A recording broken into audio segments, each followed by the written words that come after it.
to another exciting episode of the Andre The Beast Crayton Show. Another exciting show and definitely another exciting guest. Today, we're going to go into the mindset of what it's like to come from two different experiences. We're not going to say trauma. We're going to say this is about experience. The first experience is coming out of a culture that's been around for quite some time. We're talking about the Mormon faith. Trying to stay close ties with your family, because that's key. It's about family. But then sometimes your beliefs may not resonate with family. You might see something different, no matter how long the tradition has been instilled. And the second is being a mother. Not just a mother, but a mother with a child that needs special care. I don't like using special needs special attention. Yeah. And what that must be like. How do you keep that beast mindset when you're trying to come into your own? You're trying to understand why coming into your own can cause pain and suffering for other people. You would think that they would embrace you going into your own. They would sit back and kind of understand what it's like to have a child that needs special attention. But instead, they make it that much harder to stay in that beast mindset. Let's welcome all the way from Utah, a young lady that's going to share what it's like to be in these situations and how she uses the serenity of Utah in the mountains and the hiking and so forth to keep that beast mindset, to raise her child, to follow her own path, despite having to walk away from family members and friends. Let's welcome to the show, Miss, make sure I got her name right, Jennice Wersland. Did I get it right? You got it. How are you? Welcome to the show, baby girl. We talked for quite some time and such a beautiful story. And you said, Dre, I want to tell this because it's difficult. Let's call it what it is. It's difficult to keep that that beast mindset, to stay focused with a child, to not get grounded and lose yourself in the same process. Before we get started, tell the viewers a little bit about who you are. Yeah, so I've lived in Salt Lake City, Utah my whole life. I am 51 years old. And I'm sorry, your production, or just the things that you were saying just kind of caught me a little bit. So I'm sorry if I'm already starting off emotional, but I'll get it out of my system. But I just really appreciate this opportunity because I know that I can help a lot of people. Take a deep breath. Take a deep breath. Let the wind down. You're used to the mountains. Enjoy that fresh air. That's it. Take it out. Yeah. This is why I came here. Tell the viewers a little bit about. Yeah, so I'm 51. I have 4 kids. They range from the age of 32 down to 17. Beautiful, beautiful children. My youngest is the one that is my special child that does need some extra care, but I love that. It's exactly what he needs, and I'm grateful that I'm in tune with what he needs, because I think a lot of us, we kind of just go through our life, and we're not really thinking like, what do our kids or what do our loved ones need from us? And so I'm just extremely grateful with the growth that I've made.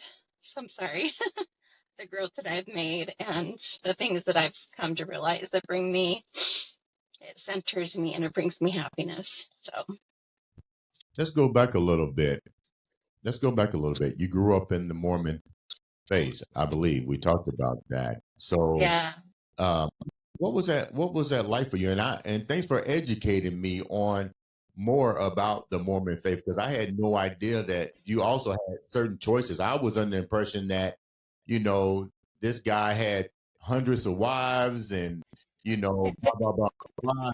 It's amazing what television shows us, but you're telling me that's not always the case, but still there's things about that faith, your family tradition, that you felt just wasn't right for you. When did all this take place? When did you start having a shift in the way in which you felt this wasn't right for you? You had to find your own path.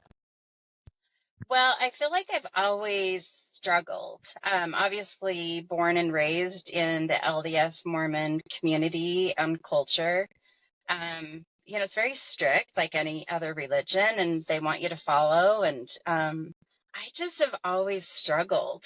Like, I've always thought, and I've really pondered this a lot before I decided to just really cut that cord, is like, why can I not just be a good Mormon? Is the role model of my mom. And a good Mormon, when I look at her, is someone that puts the Mormon God first. Temple work, there's a lot of things. There's, just accepting church callings wherever needed. Really putting, from my experience, putting your religion before anything else was a major turnoff to me. And I think a lot of people do that. And I think a lot of people are struggling in this religion, in that, we're spread so thin as it is, and service is beautiful, but there needs to be a balance. And so I've always struggled with that. And if anybody's Mormon or an ex-Mormon, you'll understand this little thing I'm going to say. I share with everyone, and I have for years and years and years, being attached to the Mormon culture, because they want to give me responsibility and make me, like eat, breathe everything that's religion. And I'm like, no, I can't, and I don't want to. But my quote is always that I say is, I hold on to the iron rod with a bungee cord. What does that mean? What does that mean? So that means, like, the iron rod is that you are following in the footsteps of what the Mormon God wants you to do. All these steps. Don't drink coffee. Don't drink alcohol. Don't swear. Don't go to church on Sundays. All these things that you're expected to do, there's so much guilt and shame within that religion, in my opinion. I'm not speaking for anyone else. That I just had to release it. So so I am the type of Mormon that, I'm not going to I have a good heart, but if I choose to have a drink of coffee with friends, or tea, or a glass of wine, I don't want to feel like I am a bad person and I'm going to hell. And that is how they make you feel. Me, Jennice, 51 years old. I'm also a May birthday, which I'm a Taurus. It does not fit in with my energy. And it just feels so good to finally get to that point, because again, I'm 51. Let me remind you, it has taken me 51 years to finally convince myself that I want to detach myself from this religion. Not out of hatred, not out of evilness, out of having so much more love for myself and the God that I choose to follow that brings me happiness. And that is not attached to Mormonism for me. So that's where I'm at. Were you, now, I don't know much about it. You do. Yeah. Were you married alone with one man? Would they have multiple wives? Like, I believe that's part of the tradition there. No. And again, there's a lot of levels of, again, I can't talk for anybody else that's lived the polygamy lifestyle. That is not attached to my world, and it never has been. That's actually shunned upon. But there's a lot of different religions and a lot of people that believe that. But no, I'm not that kind of Mormon, and never have been. And my family's not that kind of Mormon. So one spouse. What kind of Mormons are there? Because I was under the impression, and we had a couple Mormons on my show. Yeah. They said that's part of their Mormon religion. So you're telling me that there's different sectors of being a Mormon? Well, I don't want to go too deep with that just because I don't have the proper knowledge, nor do I don't even want to, I don't care to invest my time and energy into that type of lifestyle. Polygamy is not my cup of tea. Polygamy has never been something that I've been exposed to, and I don't choose to expose myself to that. I think that's a level of whatever that is. I don't care to dive down that rabbit hole. So yeah, there's different kinds of, if you're an LDS Mormon, it's not polygamy, and you can research all that if you want to, explore yourself. But yeah, there's polygamy. That's a different kind of, different kind of shit. And then there's, just the normal religion that I came from, which is the LDS Mormon community. So how does your family feel about what's going on? Was your husband a Mormon? I mean, because you're feeling a different vibration than your culture. How was your family and your ex-husband? How is all this tying into all of a sudden you having a different shift in vibration and going somewhere else off the spectrum? Honestly, I really think that that's why it's taken me so long to get to this point. I think I've always been, I don't know, trained and to just please people and not have an opinion and don't ask too many questions and all these things. Like, so just to take you back a little bit of what I haven't shared about my life, I was married 18 years and I ended up divorcing him in 2018 for various reasons, nothing attached to Mormonism. But he also struggled with the Mormon faith and had left the religion, obviously before I did. But he passed away 3 months after our divorce was final.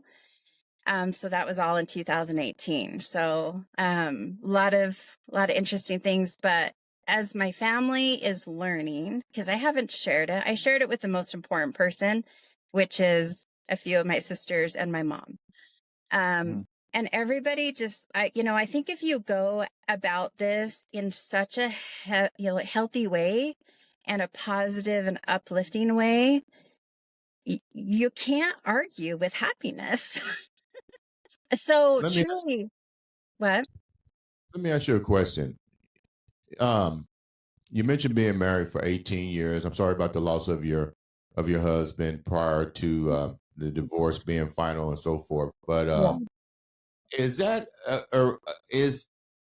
was your lifestyle based not only on the religious side, but what were you able to do while you was married? Because if you just at 51 years old, if you was in a situation to where the husband did everything, did you have a career to follow? And then what was your life like leaving this faith, coming into your own?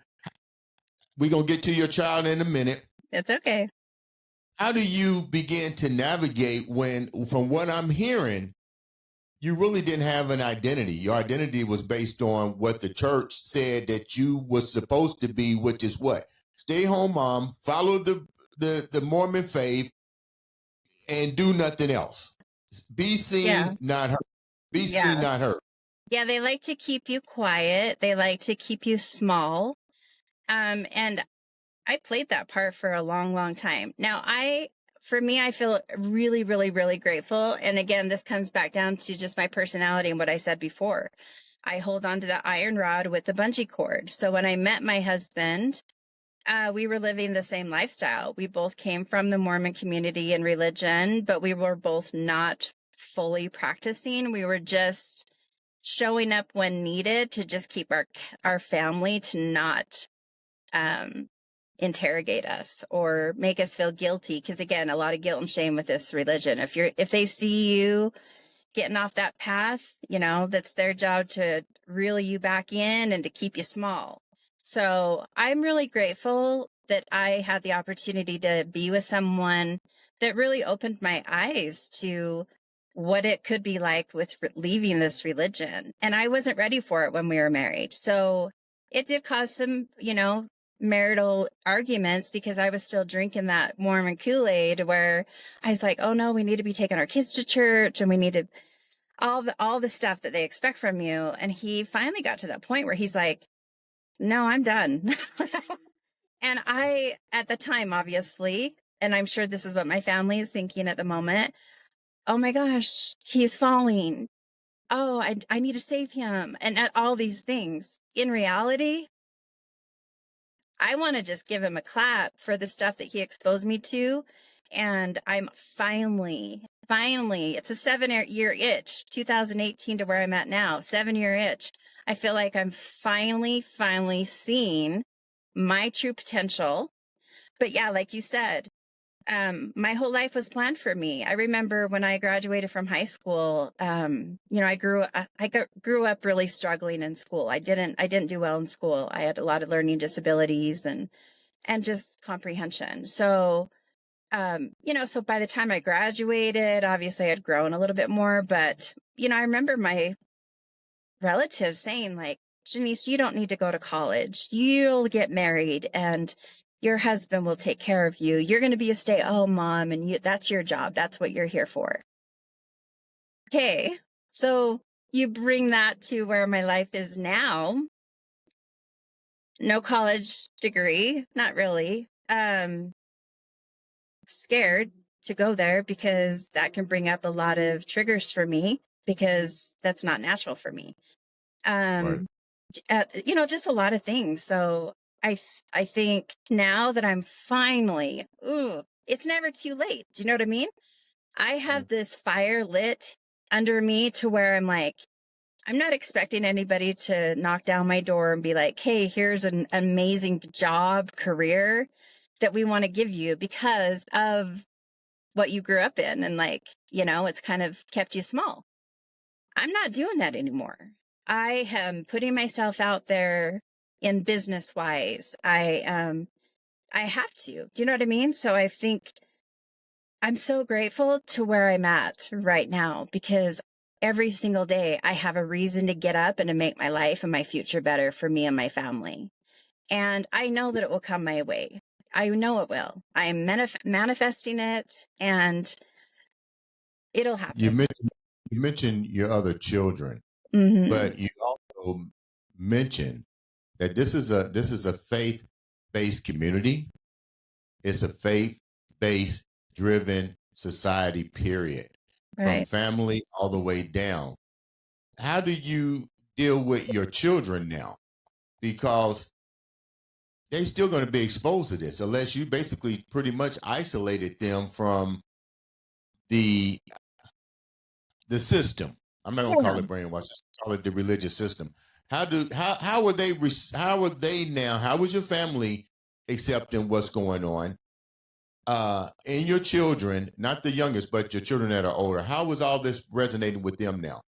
Honestly, with stuff that I post on social media about my growth and about where I'm at right now, I'm not going to convince people of my happiness. I'm going to show them.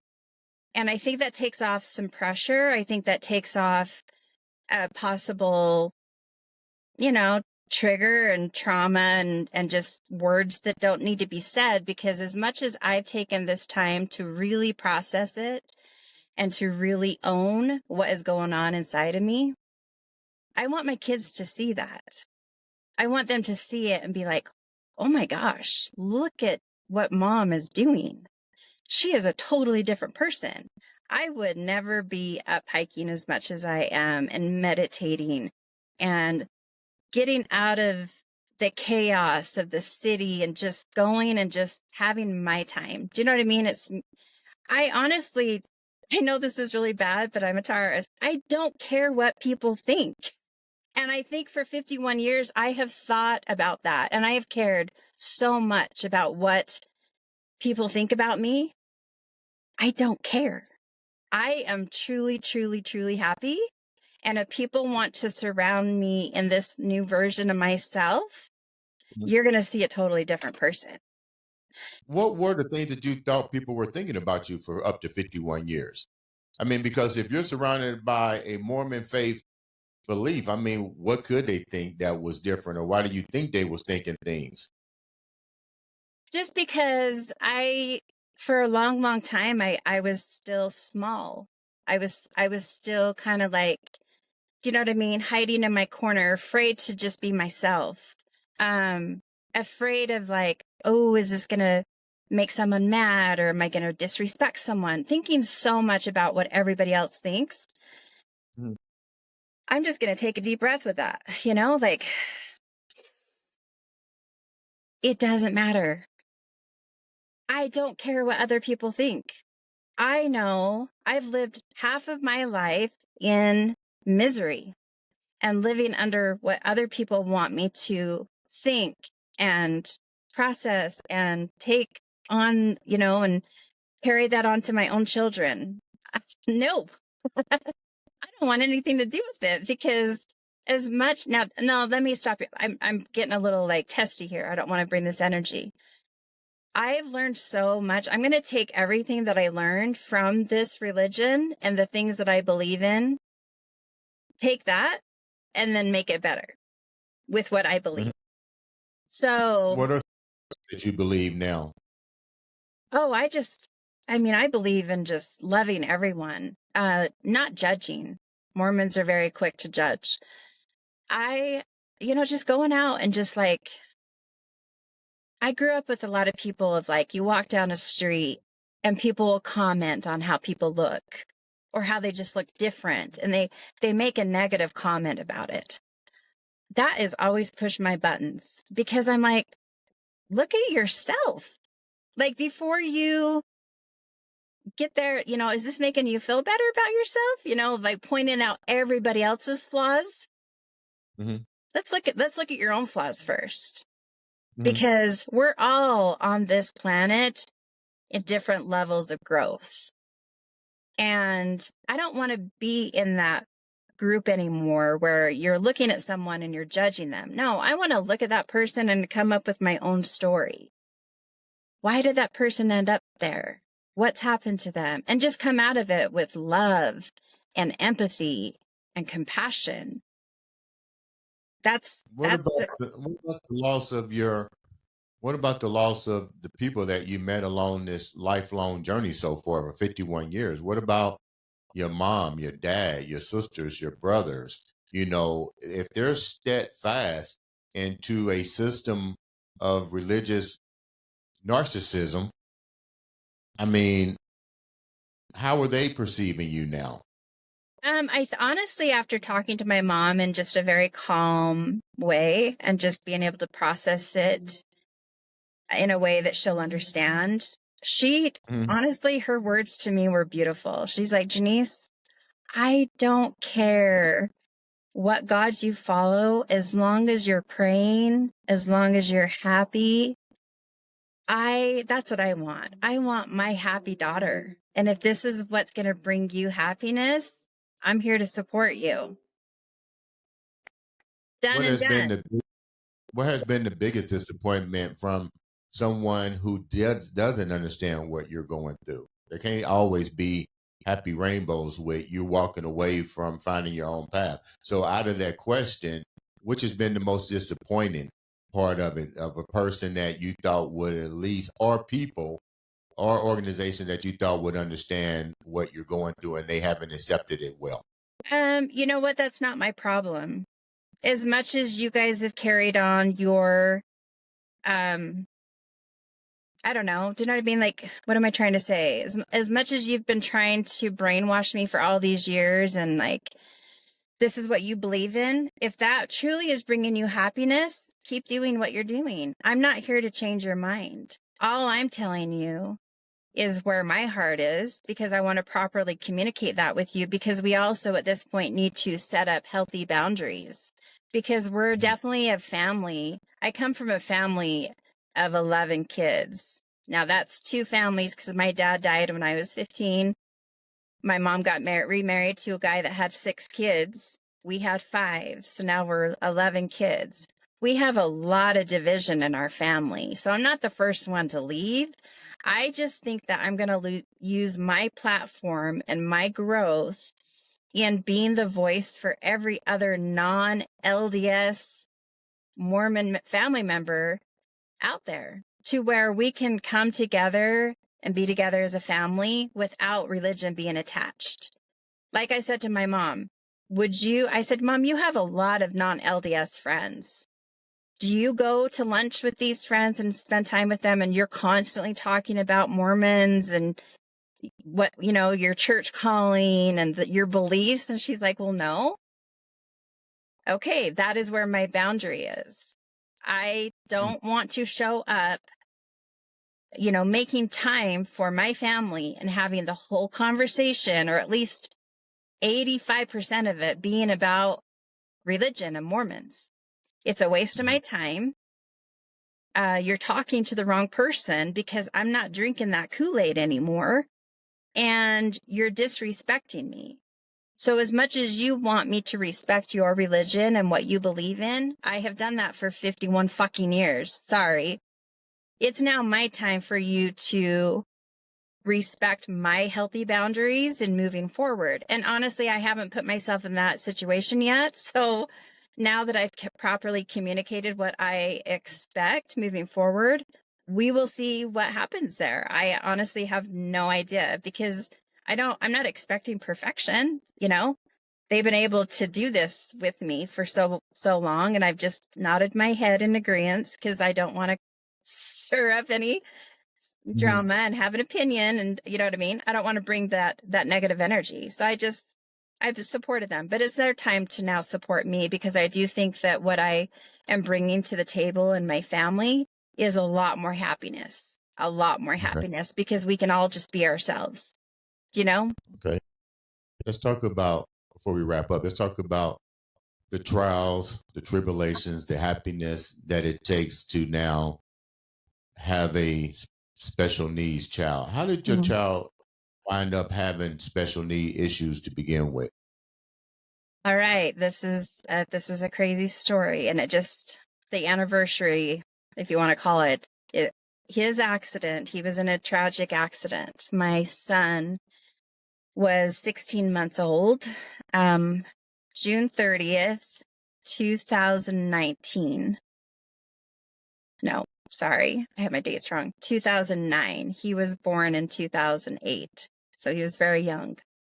My husband had just gotten this half-ton beater truck that he had bought for our son, who was 16 at the time, and they were just setting some stuff up in this truck and whatever, and they didn't realize that our little boy had crawled underneath the vehicle, and a half-ton truck full of tires went over his head.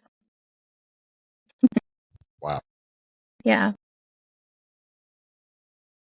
That accident. Okay.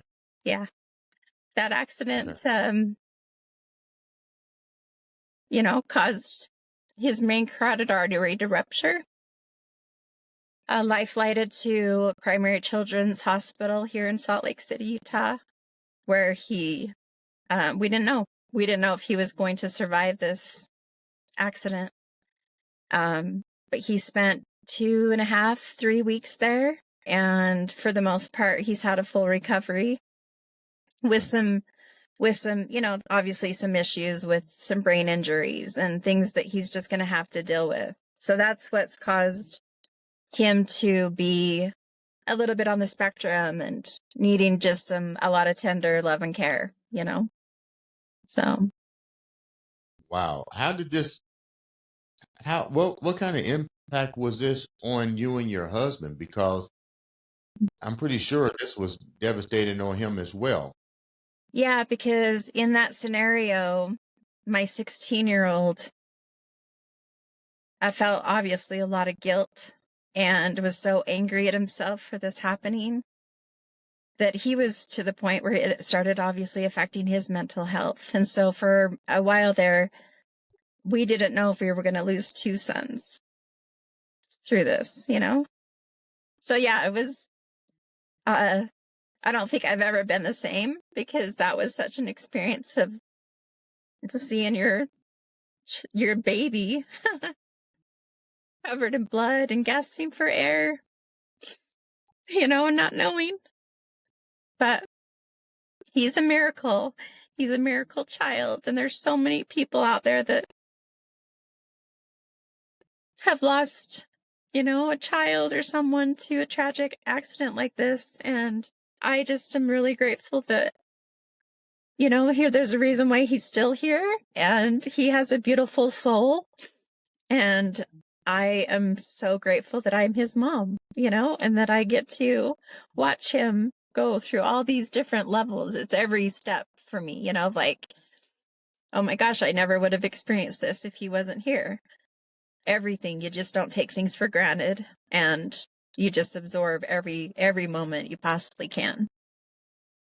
How do you wind up keeping your own serenity, so to speak, to keep your destination in sight? The loss of your husband, a divorce, almost losing two sons. Now you're dealing with your son that needs the extra tender love and care. How do you find time to keep everything in focus? Take me down that road. How do you keep everything together?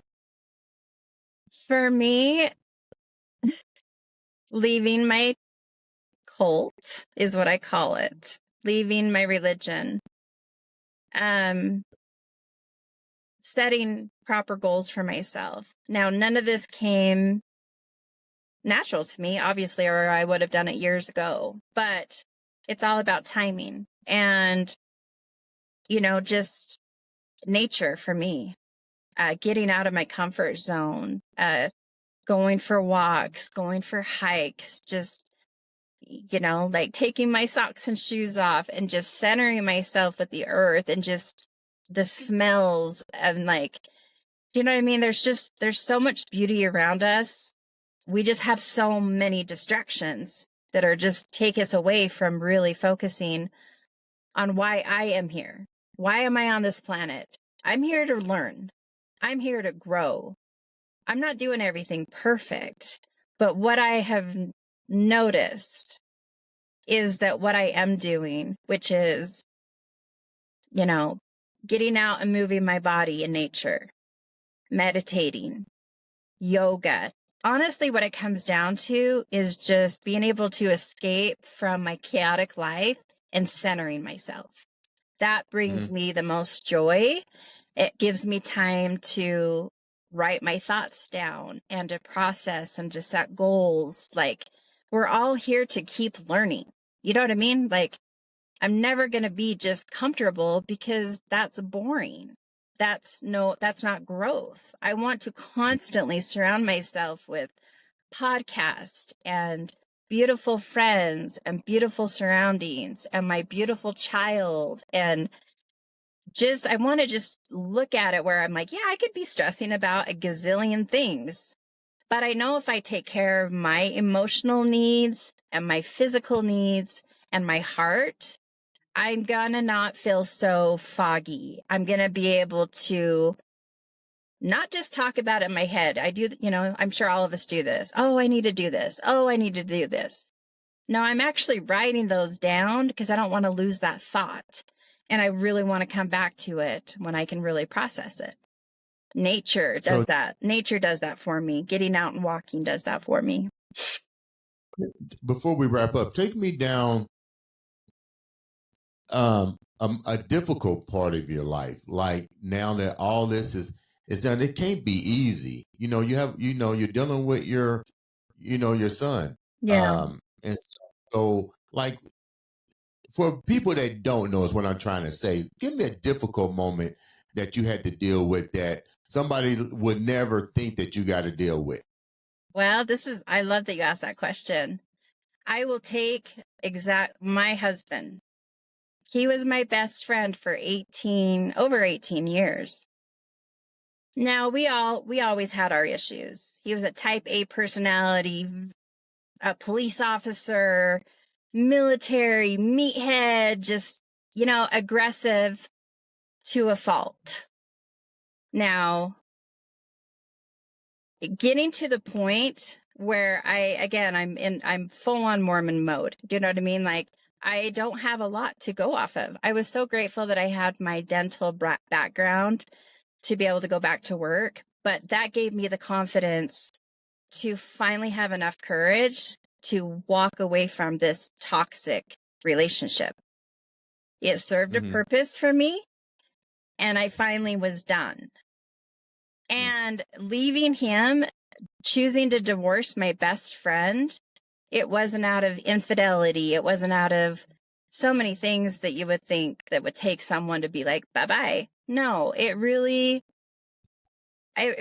remember telling my daughter at the time when she was 14, 15. I'm like, Brooke, we get one life and I want to be happy. I'm not happy. And I want you guys to be happy. If I keep us in this little box of toxic, walking on eggshells, not a lot of happiness, what am I doing? I'm stopping my growth. I'm stopping my children's growth. It was time to walk away, but that was the hardest thing I've ever done. But Heavenly Father knew that I could handle it. I really believe that because, he had to give me that time, knowing that my husband's life was going to end soon. I didn't know that. Do you know what I mean? I was just needing to step away. But he gave me that opportunity and that time to figure out how to pay bills on my own. Because again, my husband did all this stuff. How do I take care of a home by myself? Do you know what I mean? How do I budget? He did all this stuff. Again, type A personality. I had the opportunity to learn all this stuff before he passed away. And he was able to see that I'm actually a lot stronger than he wanted me to be. Because again, they kept me so small. I am so grateful that I left. You know what I mean? Like, I wouldn't have been able to do all these things. But then let me just say this. I also don't know why he was obviously taken away at his age. He was, young. He was in his 40s. But if he would still be on this planet while I am trying to repair the damage that he did or we did together, I'm able to separate that because I don't have him in my head and my ear, and he can't text me or call me. And do you know what I mean? Because again, he would want to keep me small. It is honestly, I look at it now where I miss him so, so, so much. And I pray and talk to him often, but he wasn't supposed to be here in this time. He did what he needed to do and he's moved on to wherever he's at. And I'm left to pick up the pieces and put together my own puzzle. And so, yeah, I guess that's my message, in that was really, really, really hard. And I didn't think that I would be able to get out of that. My mental health really struggled for a long, long time out of the guilt of divorcing him. And then he died. And I don't look at that now as much as it still hurts because I do miss him. Do you miss? I'm so proud. I'm so proud of myself. And I'll give myself a pat on the back. Yeah. My deepest sympathies go out to you for the loss of your husband, the loss of your best friend. You seem to be moving along beautifully in your journey. Yeah. You're definitely the pieces and so forth. What should the viewers get from your message? That's the biggest issue. You let me do two parts of this before we wrap up. What's your purpose? That's the first question. What's your purpose now? You've been through so much. You're in touch with your connection to the universe, to God, or whatever. You definitely now have gotten your beast mindset back. Yeah. But the bigger question here is, and I'm gonna ask you this question: with all of this information, what's your purpose now? Because you said we all have a purpose. What's your purpose now? Pure joy, happiness. If you don't come across me and I don't put a smile on your face, I need to work harder, because I want to spread joy, love, empathy, compassion.